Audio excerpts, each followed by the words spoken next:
ಏತನ banner ಎಲ್ಲ ಎರಕಿದ ಆಗணும், ಒಟ್ಟಿನ poster எல்லாம் கிழிச்சுதான் ஆகணும், மேலே போனவன் எல்லாம் கீழே இறங்கிதான் ஆகணும். இப்ப நான் மேலே இருக்க ஒரு நாள் நான் கீழே இறங்கத்தான் போறேன். அது விதி, நேச்சர். இது நிரந்தரமானது கிடையாது. எது நிரந்தரது? மனிதனா வாழணும். 10 பேருக்கு நாம உதவி செய்யறோமோ இல்லவோ உபதிரவமா இருக்கக்கூடாது.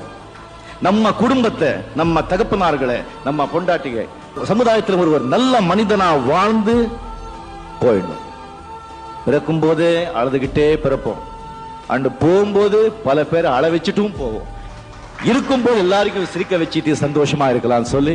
நம்ம தேசத்தோட எதிர்காலம் குழந்தைங்க கிட்டே இல்லை, அந்த குழந்தைங்களை பெற்றிருக்கிற அந்த பெற்றோர்கிட்ட தான் இருக்கு. ஸோ நீங்கள் அந்த குழந்தைகளுக்கு சாப்பாடு கொடுக்குறீங்களோ இல்லையோ, நல்ல படிப்பு கொடுக்குறீங்களோ இல்லையோ, அவங்க நல்ல மனிதர் ஆகணும்னா நல்ல அன்பை கொடுத்து